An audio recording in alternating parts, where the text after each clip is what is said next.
Assalamualaikum warahmatullahi wabarakatuh. Perkenalkan, nama saya Salsa Anisatu Zaida dengan NIM 116 dan teman saya. Saya Larasati Khairunisa dengan NIM 096. Saya Farah Salsabila dengan NIM 046. Di sini kami akan melakukan diskusi dari mata kuliah Filsafat Pendidikan dengan materi ontologi, epistemologi, dan aksiologi pendidikan Islam serta implikasinya bagi guru sekolah dasar, yaitu bab 2. Yang pertama, A. Dimensi ontologi pendidikan Islam.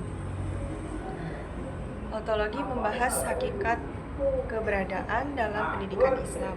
Ontologi menjelaskan siapa manusia yang dididik dan untuk apa ia hidup. Jika guru salah memahami hakikat manusia, maka arah pendidikan juga akan keliru. Selanjutnya yang poin pertama akan dibahas oleh Farah.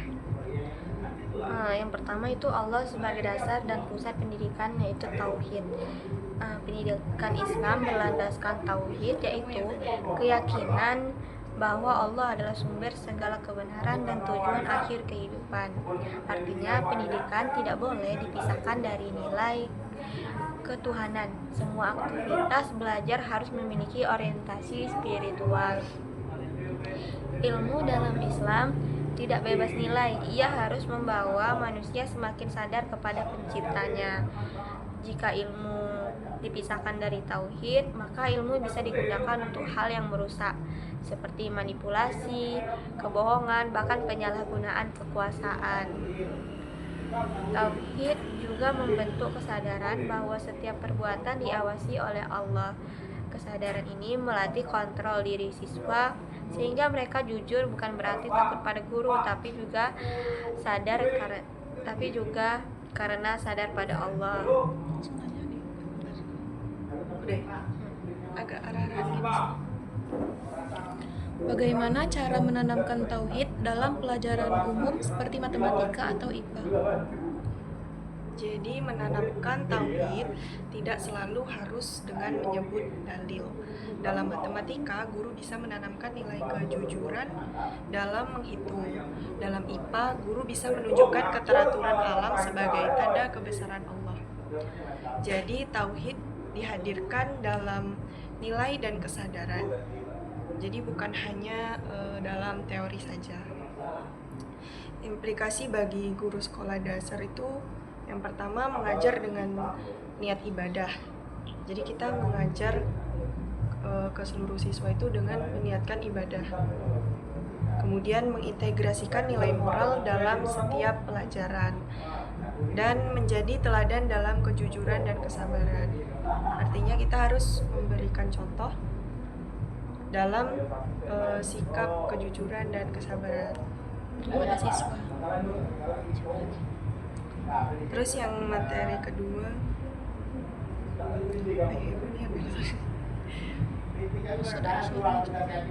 nanti agak dihitung dulu oleh baru. Yang kedua ya, ini masih aku yang jawabin. Ini kan poin kedua dah sih. Ya, tapi jawaban kan ini, jawaban dari pertanyaan ini kan.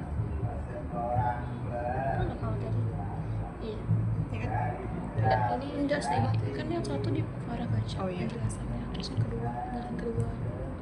Kemudian penjelasan kedua itu ada manusia sebagai makhluk fitrah.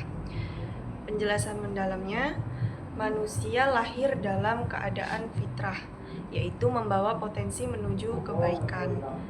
Namun potensi itu perlu dibimbing. Setiap anak memiliki potensi intelektual, yaitu potensi akal, kemudian potensi spiritual atau iman, dan potensi sosial, serta potensi emosional. Jika dibimbing dengan baik, anak akan berkembang seimbang. Jika tidak diarahkan, potensi bisa melemah. Jadi harus disertai dengan bimbingan dari guru dan orang tua. Bagaimana jika ada siswa yang sulit diatur dan sering melanggar aturan? Dalam perspektif fitrah, kita tidak boleh langsung memberi label anak nakal.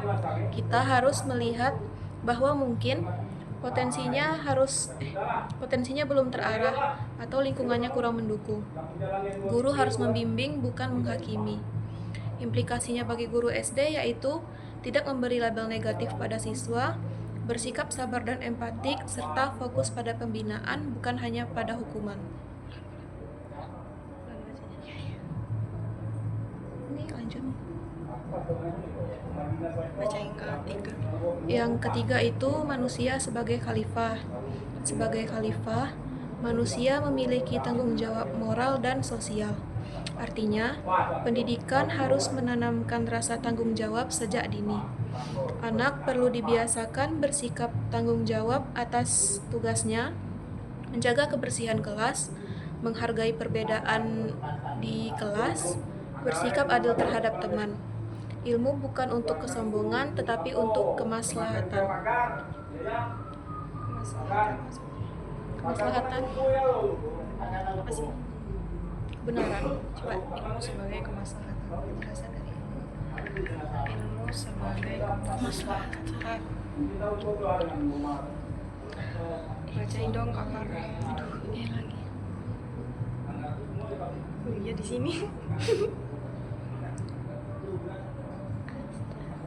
Coba. Ilmu sebagai kemaslahatan. Tujuan pas perjalanan SPI itu nggak Pak? Kasihan mau beranak Pak. Oh ya nanti saya sampaikan Pak Rektor. Nih. Kok gelap Pak? Aduh, Bapak SPI kan? Ini saya sampaikan.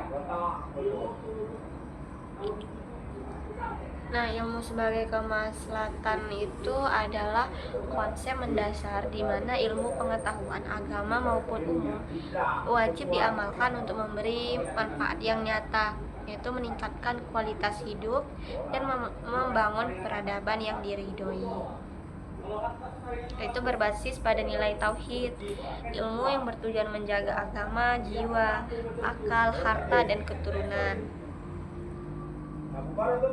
Nah, ilmu sebagai kemaslahatan itu memiliki poin yang penting. Contohnya yaitu sarana ibadah dan kebaikan. Sebagai sarana ibadah dan kebaikan, di mana ilmu memandu manusia dalam beribadah dan berakhlak mulia. Ilmu pengetahuan yang baik digunakan untuk memecahkan masalah keumatan seperti teknologi ramah lingkungan atau medis. Yang kedua, pilar peradaban. Ilmu pengetahuan adalah cahaya yang membimbing manusia dan menjadi kunci kemajuan peradaban. Yang ketiga, ada etika ilmiah. Dalam Islam, ilmu harus digunakan untuk kebaikan, tentunya bukan untuk merusak, di mana hal ini mencakup tanggung jawab sosial dan lingkungan agar tidak membahayakan mereka sendiri, agar tidak membahayakan manusia. Dan yang terakhir itu keseimbangan dunia dan akhirat. Ilmu pengetahuan tidak hanya menuntut kecerdasan intelektual, tapi juga harus membawa keberkahan dan kebahagiaan di dunia serta di akhirat. Di mana ilmuwan dan orang yang berilmu itu memiliki peran yang besar untuk menebarkan manfaat, mencerdaskan kehidupan, dan menegakkan keadilan melalui ilmu yang mereka miliki. Jadi kesimpulannya Tafsir gitu. Surah Al-Mujadalah. Surah.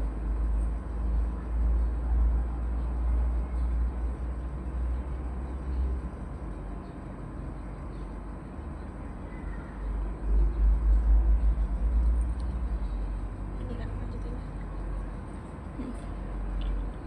Oke.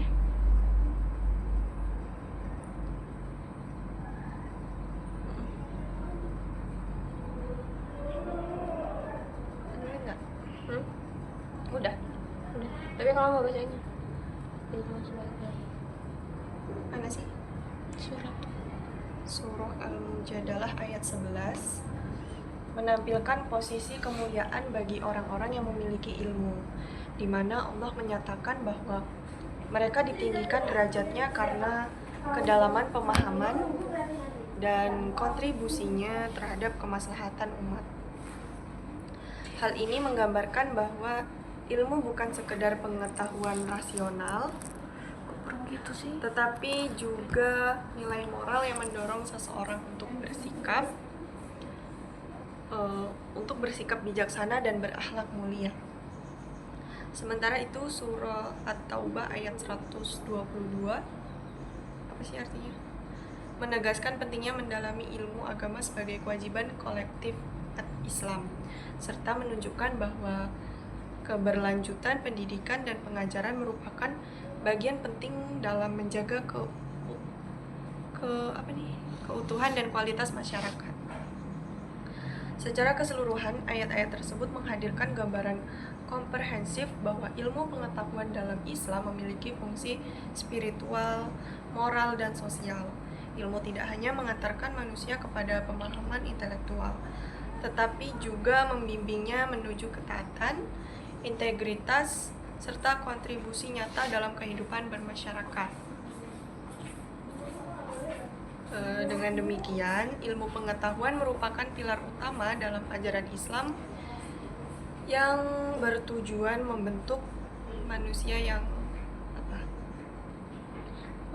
berguna bukan untuk dirinya sendiri tapi juga berguna bagi masyarakat sekitar. Karena ilmu yang tinggi itu nilainya adalah ilmu yang memberi manfaat bagi kehidupan sesama manusia. Dan manusia unggul, beriman kuat, dan bermanfaat bagi peradaban.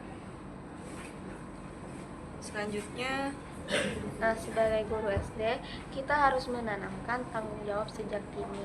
Pendidikan karakter tidak boleh terpisah dari pembelajaran akademik juga, dan guru harus memberi contoh kepedulian sosial kepada siswa tersebut.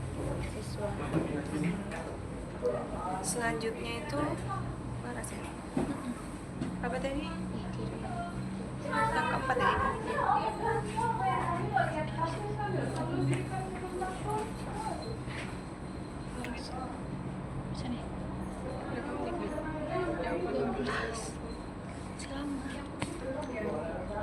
Yang keempat itu kehidupan tidak sia-sia. Islam mengajarkan bahwa hidup memiliki tujuan dan akan dimintai pertanggungjawabannya kelak. Ini berarti pendidikan harus memiliki arah yang jelas. Belajar bukan sekadar untuk nilai ataupun ijazah, tetapi untuk membentuk manusia yang bertanggung jawab di hadapan Allah. Jika anak memahami bahwa setiap perbuatan ada konsekuensinya, maka ia akan belajar disiplin dan jujur meskipun tidak diawasi. Implikasinya bagi guru SD yaitu guru harus menanamkan kesadaran tanggung jawab. Guru tidak hanya mengejar hasil ujian, serta pembiasaan disiplin harus dilakukan secara konsisten.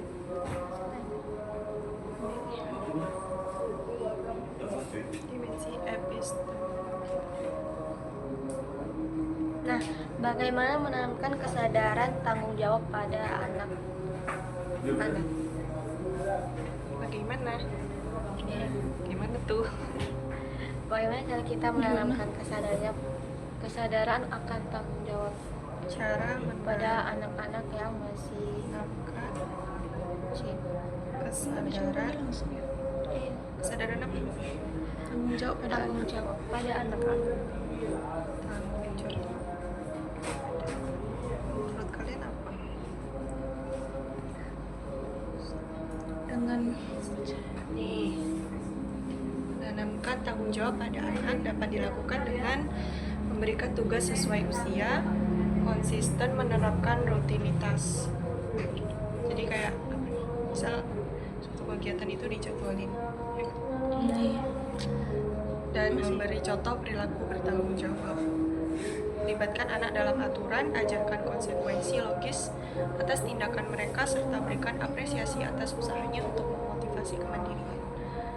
Ada lagi? ada dengan pembiasaan, misalnya konsisten dalam aturan, memberi konsekuensi yang adil, dan menjelaskan bahwa setiap tindakan memiliki akibat. Disiplin harus dibangun melalui kesadaran, bukan ketakutan. Dan ada juga beberapa cara efektifnya untuk menanamkan kesadaran tanggung jawab pada anak, yaitu contoh dari orang tua. Anak meniru perilaku, jadi orang tua harus menunjukkan tanggung jawab seperti menepati janji, membereskan barang, dan tidak beralasan. Kemudian terapkan konsekuensi logis. Ajarkan bahwa tindakan udah ya? Apa? Lanjut. Belum kan? Ajarkan bahwa tindakan memiliki dampak. Misalnya, jika merusak mainan, anak tidak membeli yang baru atau merapikan tumpahan makanan sendiri.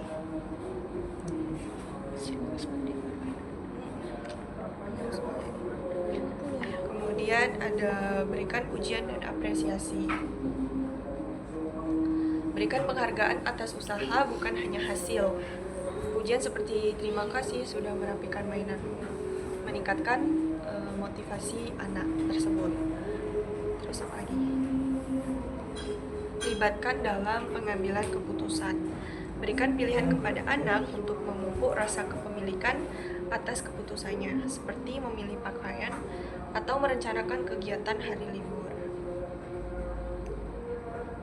Dan dua lagi, apakah ada menurutmu Farah? Nih Farah. Mungkin untuk mengajarkan anak-anak tuh untuk memecahkan masalah ya.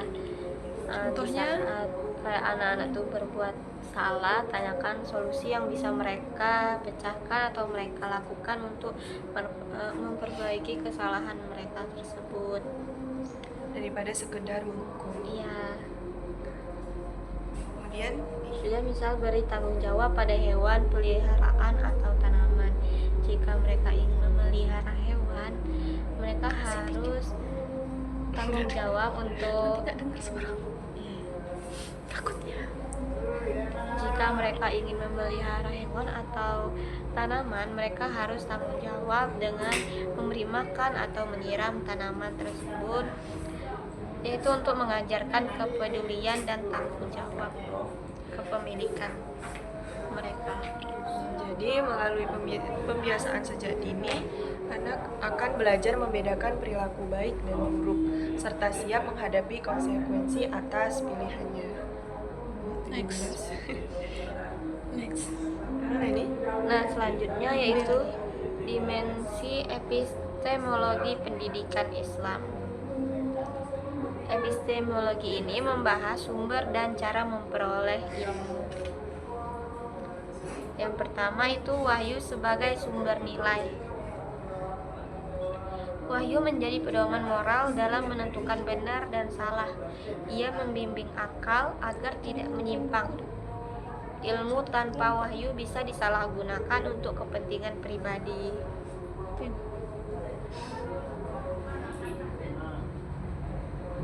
Apakah sains modern bertentangan dengan wahyu? No. Tidak. Kenapa? Karena wahyu itu memberi arah moral, sedangkan sains itu menjelaskan proses alam. Keduanya saling melengkapi dan bukan bertentangan. Apa? Ada lagi aplikasi bagi guru sekolah dasar, yaitu mengintegrasikan nilai moral dalam pembelajaran dan menanamkan kejujuran dan tanggung jawab. Ada yang Lanjut. Yang kedua, akal sebagai alat berpikir. Islam mendorong berpikir kritis. Akal membantu memahami sebab akibat dan memecahkan masalah. Namun, akal tetap harus dibimbing nilai agar tidak disalahgunakan. Apakah berpikir kritis itu bisa membuat anak membantah guru? Tidak. Berpikir kritis itu berbeda dengan tidak sopan. Guru harus mengajarkan adab dalam berdiskusi. Bertanya adalah bagian dari mencari ilmu.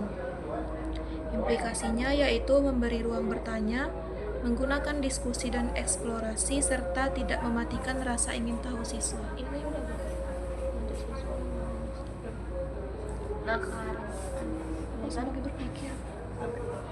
karena akal itu membantu siswa untuk memahami sebab akibat, membantu siswa untuk menyelesaikan masalah dan mengembangkan kreativitas mereka. Namun, akal juga harus dibimbing oleh nilai agar tidak digunakan untuk hal yang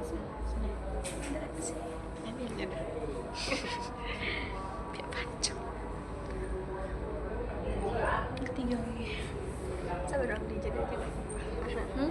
Gak apa-apa, sambil kita ngomong sendiri. Ya. Yang penting ke video. Buram sih. Males banget.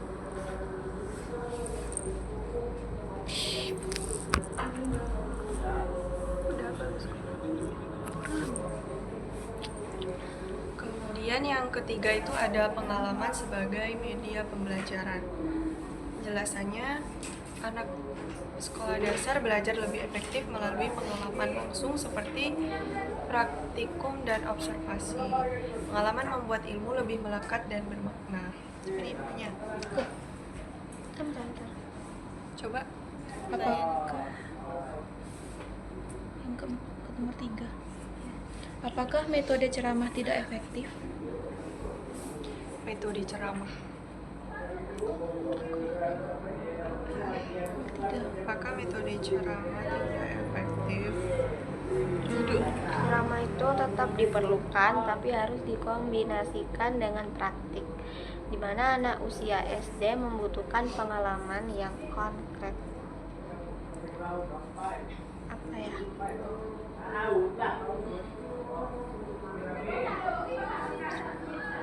Belajar dari keterlibatan langsung, yaitu pengalaman konkret, yaitu mengalami keterlibatan langsung.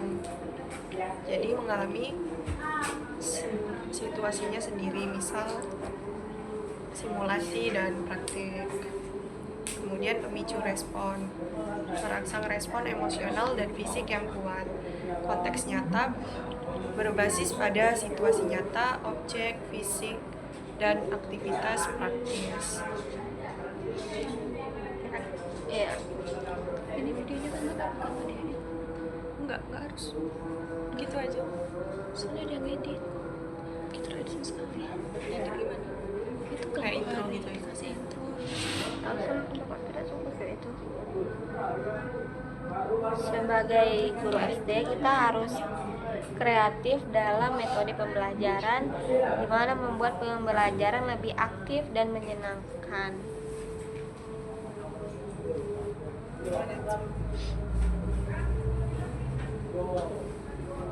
C. Kemudian poin C itu ada dimensi aksiologi pendidikan Islam. Aksiologi membahas tujuan dan nilai ilmu. 1. Ilmu untuk ibadah. Ilmu menjadi ibadah jika diniatkan karena Allah. Ada pertanyaan? Jadi kita meniatkan mencari ilmu yaitu sebagai ibadah dan diniatkan untuk Allah. Nah, karena Allah. bagaimana kita meluruskan niat anak SD? Meluruskan niat anak SD dengan membiasakan mengawali belajar dengan doa dan mengingatkan bahwa belajar adalah bentuk bersyukur. Lanjut. Ya. 2. Ada ilmu untuk kemaslahatan sosial. Ilmu harus memberi manfaat bagi orang lain. Apakah menyontek? Kalau menyontek itu termasuk penyimpangan nilai? Ya, karena itu bentuk ketidakjujuran dan merugikan diri sendiri serta orang lain. Pendek banget. Udah itu. Udah itu. Yang ketiga lagi. Perasaan baru 24 cuy. Tambah lagi. Yang udah Ilmu untuk kemaslahatan sosial. Percaya. Ilmu untuk kemaslahatan sosial.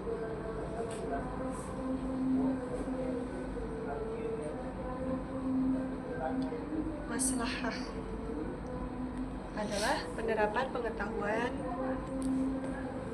Siapa aja?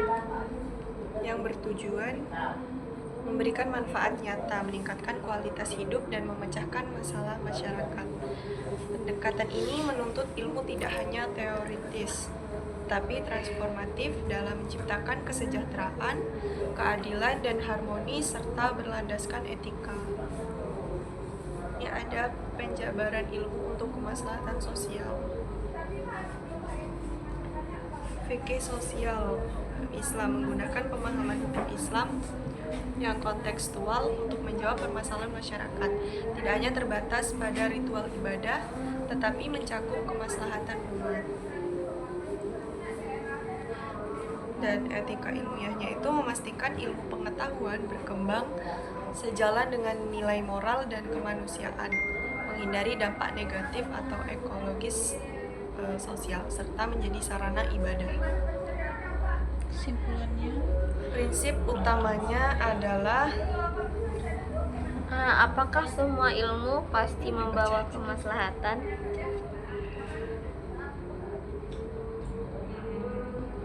tak yang ini dulu baca lagi. Mana? prinsip utamanya Kenapa yang tadi belum. Coba. Prinsip utama dari yang tadi yaitu ilmu pengetahuan adalah amanah yang harus digunakan untuk memberikan manfaat bagi sesama dan kemajuan peradaban. Lanjut ke pertanyaan selanjutnya. Nah, apakah semua ilmu pasti membawa kemaslahatan? Secara hakikat, Aras. Secara hakikat, ilmu itu bersifat netral. Yang menentukan kemaslahatan atau tidaknya adalah cara penggunaannya. Ilmu bisa menjadi sarana kebaikan atau justru alat kerusakan tergantung pada nilai dan akhlak pemiliknya. Karena itu, pendidikan harus menanamkan nilai moral agar ilmu digunakan secara benar, tidak disalahgunakan.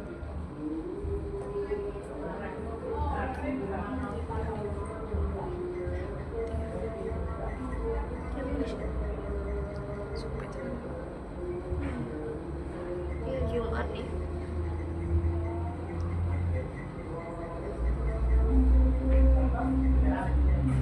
Gak jadi lah komen lagi tadi.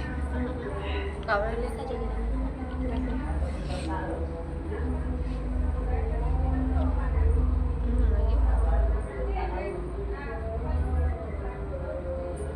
Ini 3 nih udah.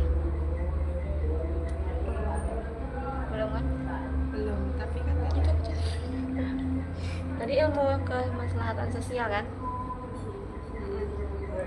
cuman kan mau diperpanjang lagi soalnya baru berapa menit. 30 menit itu kan akhir kan? Main lagi. Lebih zoom tempat apa? Tempat apa? Kan?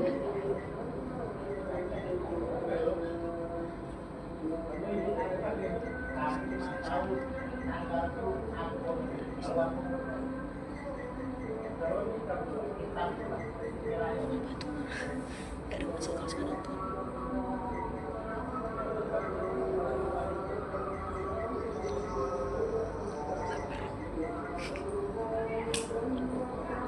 Udah lanjut.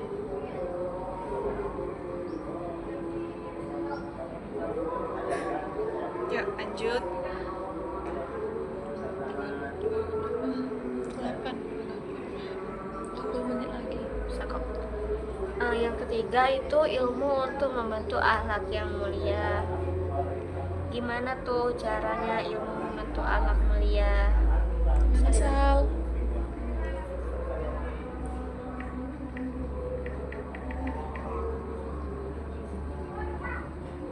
Cara itu dengan takdib.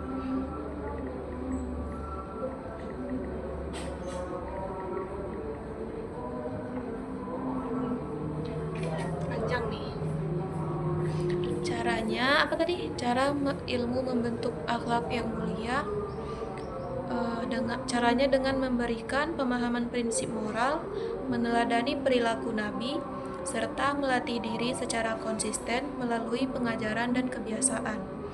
Ilmu bertindak sebagai panduan, teori yang ketika diterapkan amal dan dihayati akan mentransformasi karakter seseorang menjadi pribadi yang jujur, sabar, dan beradab. Caranya yang pertama yaitu dengan pemahaman konsep dan nilai atau teori. Menuntut ilmu agama dan umum memberikan pengetahuan tentang apa yang benar dan salah. Pentingnya jujur, adil, serta dampak negatif perbuatan tercela yang mendasari pembentukan pola pikir yang positif. Yang kedua, meneladani tokoh mulia. Mempelajari sejarah atau sirah Nabi Muhammad dan orang-orang soleh membantu memahami perilaku adab dan budi pekerti langsung dari contoh terbaik. Yang ketiga, implementasi ilmu atau amal. Ilmu tanpa amal adalah sia-sia. Akhlak terbentuk saat ilmu yang dipelajari, contohnya kesabaran, dipraktikkan dalam kehidupan sehari-hari, menghadapi cobaan, atau berinteraksi dengan sesama. Yang keempat yaitu pembiasaan. Melalui pelatihan terus-menerus yang didasari ilmu, perbuatan baik akan terinternalisasi dan menjadi kebiasaan sehari-hari, bukan menjadi paksaan. Lalu ada muhasabah atau introspeksi diri. Ilmu membantu seseorang menilai diri sendiri secara rutin, mengenali kekurangan akhlak dan berusaha memperbaikinya. Dan yang terakhir ada lingkungan yang mendukung. Ilmu mengajarkan untuk memilih lingkungan pergaulan yang baik, yang mendukung pertumbuhan akhlak yang mulia. Dengan demikian, ilmu adalah fondasi yang mengubah potensi manusia menjadi perilaku mulia yang konsisten.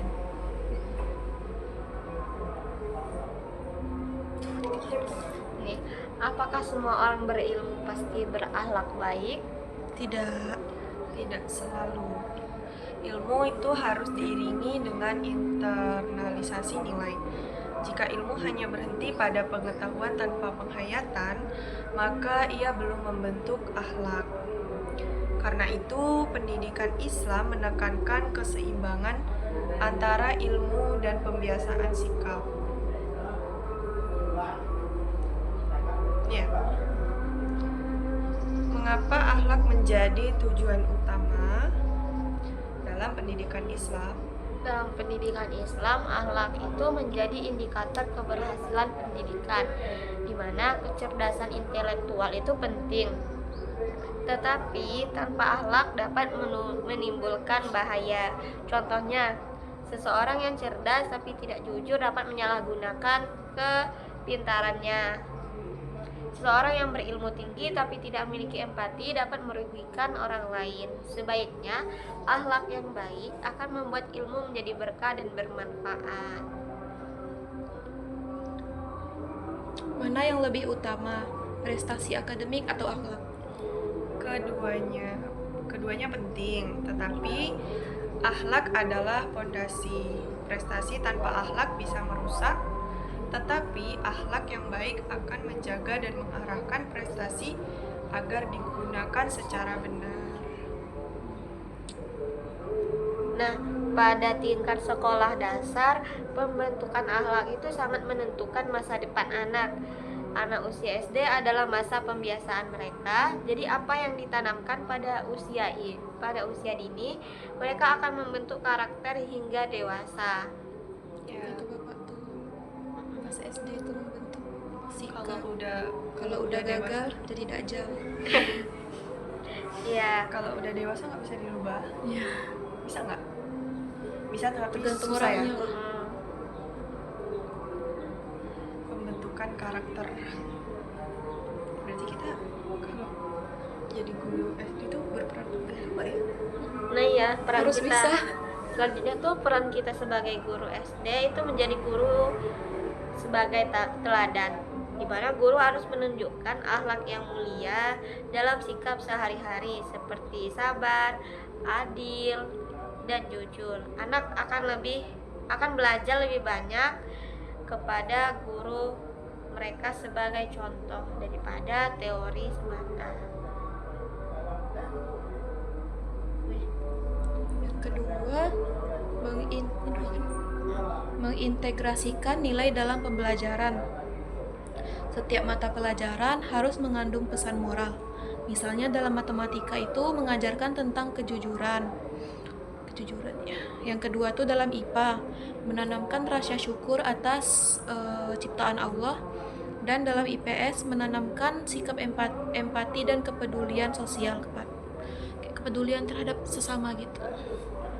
Bisa juga dalam matematika menanamkan rasa jujur dan percaya diri, seperti tidak mencontek dan percaya akan hasil dari capaian kita sendiri. Mau benar maupun salah, kita harus tetap percaya diri dan menanamkan sikap untuk tidak mencontek.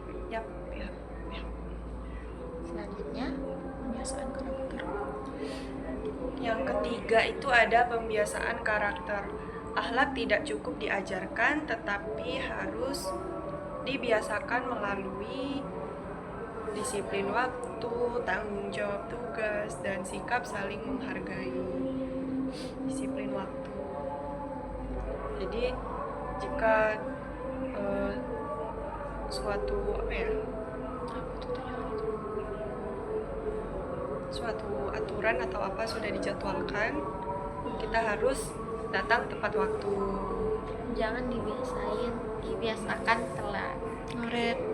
Ya, guru juga perlu menilai sikap dan perilaku, bukan hanya menilai nilai ujian saja.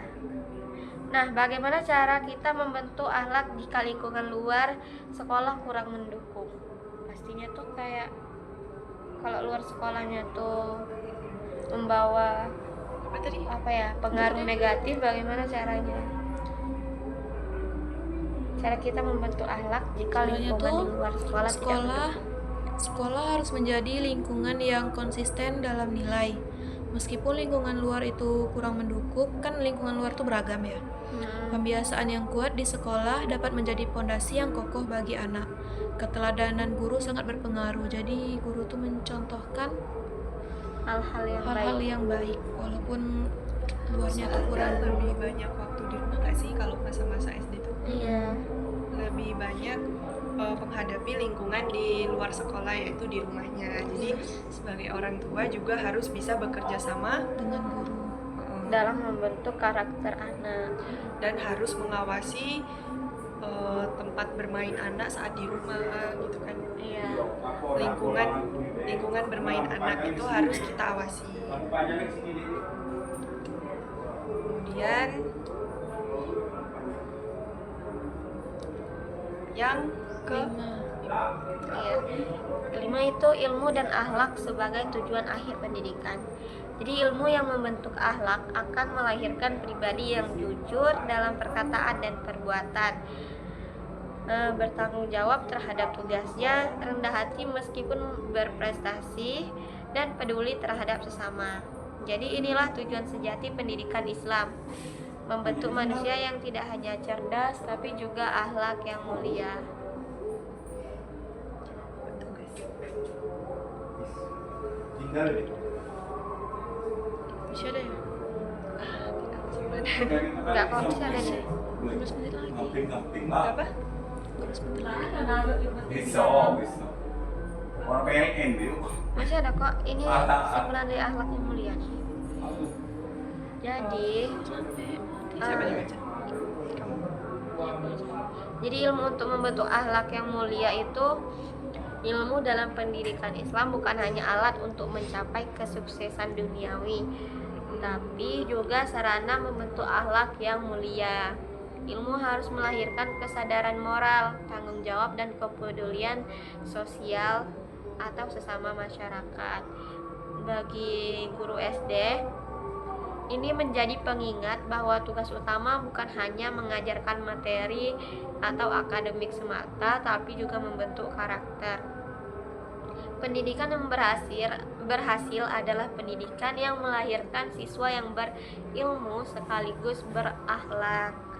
Karena pada akhirnya kemuliaan seorang tidak hanya diukur dari seberapa banyak ia tahu, tapi dari bagaimana ia bersikap dan bertindak. Next, ini buat refleksi lagi ya berarti.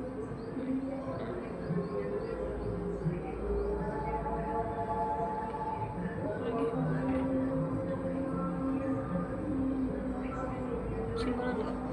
Ya simpulan cukup banyak sih. Tuh udah ada sih. Simpulannya.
apa ini? Ya, ini enggak. Tinggal kesimpulannya aja kan? Ya ini 2 menit sih, part 1. Ini kesimpulannya nanti lanjut di sini aja. Ganti-gantian lah. Ini lihat, ini kan satu. Ini kan nanti lagi. Lanjut sini antologinya apa? Ya udah langsung baca aja. Jadi kesimpulannya, ontologi, epistemologi, dan aksiologi merupakan 3 landasan utama dalam filsafat pendidikan yang saling berkaitan dan tidak dapat dipisahkan. Yang pertama itu ontologi, membahas tentang hakikat keberadaan, terutama tentang siapa manusia dan apa tujuan hidupnya. Dalam pendidikan, ontologi menentukan bagaimana kita memandang peserta didik. Jika manusia dipahami sebagai makhluk yang memiliki potensi, nilai, dan tujuan hidup, maka pendidikan akan diarahkan untuk mengembangkan seluruh aspek dirinya, bukan hanya kecerdasan.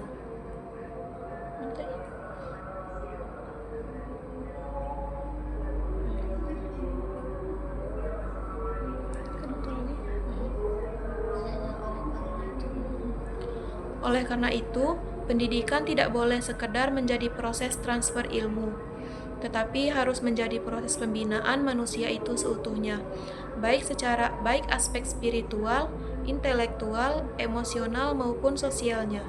Ontologi ini menempatkan tauhid sebagai fondasi utama dalam seluruh aktivitas pendidikan.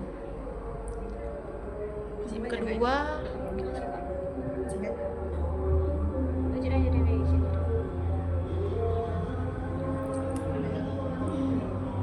Epis nih. Epistemologi membahas tentang sumber dan cara memperoleh ilmu. Ia menjelaskan bagaimana manusia mengetahui sesuatu dan apa yang dianggap sebagai kebenaran. Dalam pendidikan, epistemologi menentukan metode belajar, cara berpikir, serta pendekatan yang digunakan dalam pembelajaran. Pendekatan yang digunakan dalam pembelajaran maksudnya.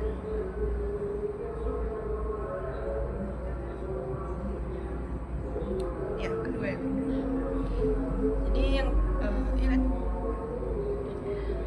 kedua dari sisi epistemologi pendidikan Islam mengakui bahwa ilmu bersumber dari wahyu, akal, dan pengalaman. Wahyu memberikan pedoman nilai dan arah moral. Akal berfungsi sebagai alat berpikir dan menganalisis. Sedangkan pengalaman menjadi sarana pembuktian dan penguatan pemahaman. Ketiga sumber ini saling melengkapi, bukan saling bertentangan. Dengan demikian, pendidikan Islam tidak anti rasionalitas dan tidak pula mengabaikan dimensi spiritual. Keseimbangan antara iman dan akal menjadi ciri khas epistemologi Islam.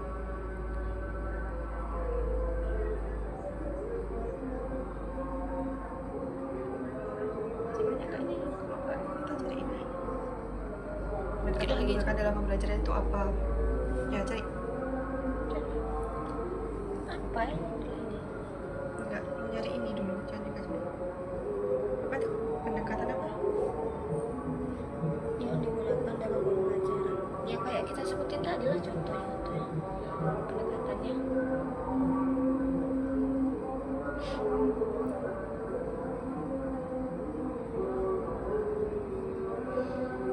Pendekatan yang digunakan. Ada 8 macam. Udah ya, udah gitu baca.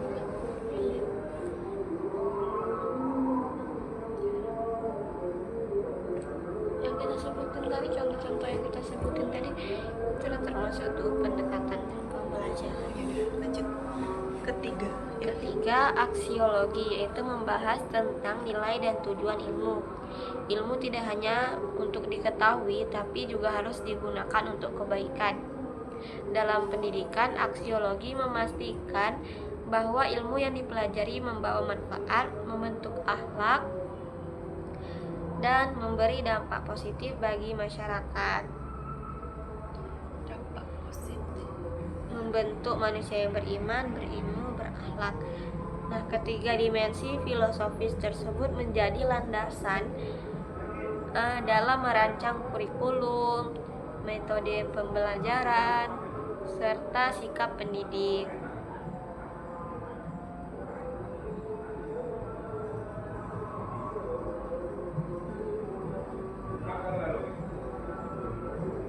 Udah.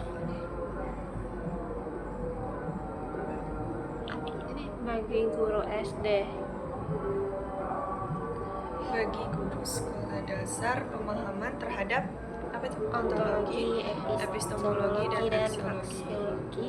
Coba bisa dibaca 3 istilah penting: ontologi, epistemologi, dan Aksiologi. aksiologi. Kenapa ketiga itu sangat penting? Kenapa sih? Karena Sebagai fase awal dalam pembentukan karakter. Iya, Kak, sebagai fase awal pembentukan karakter anak. Karena ketiganya itu saling berkaitan saling berkaitan. berkaitan. dan tidak bisa dipisahkan. Iya, dimana tadi itu ontologi itu memahami hakikat manusia. Kalau epistemologi itu kayak cara kita memperoleh ilmu, sedangkan aksiologi itu kayak tujuan penggunaan ilmu tersebut. Jadi ketiganya itu saling berkaitan dan saling berhubungan.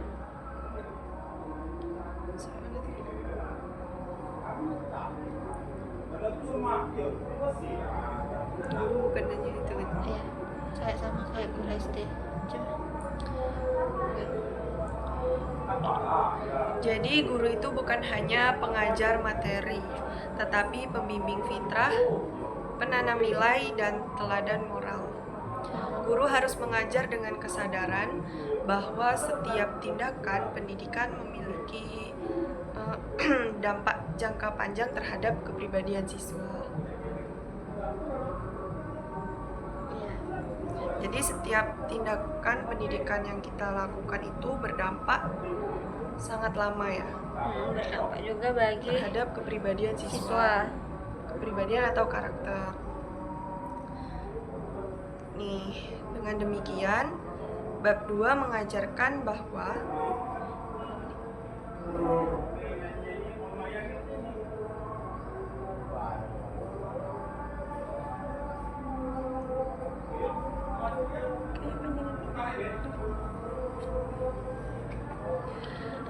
bab 2 ini yang sudah kita diskusikan itu intinya mengajarkan bahwa pendidikan bukan hanya proses akademik, melainkan proses pembentukan manusia seutuhnya yang sadar akan tujuan hidupnya, mampu berpikir secara benar, dan menggunakan ilmunya itu untuk kebaikan dunia dan akhirat. Tidak hanya berpikir bahwa ilmu itu bermanfaat untuk di dunia saja,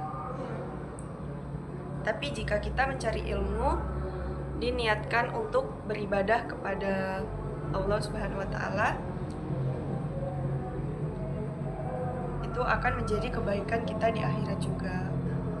Keduanya sih, kalau diniatkan untuk Allah itu kita mendapatkan keduanya, yaitu kebaikan di dunia dan di akhirat. Karena dunia dan akhirat harus berjalan dengan seimbang. Dengan memahami ketiganya, pendidikan akan menghasilkan pribadi yang tidak hanya cerdas, tetapi juga bermoral, bertanggung jawab, dan bermanfaat bagi sesama. Ya kan? Ya kan? Udah tuh.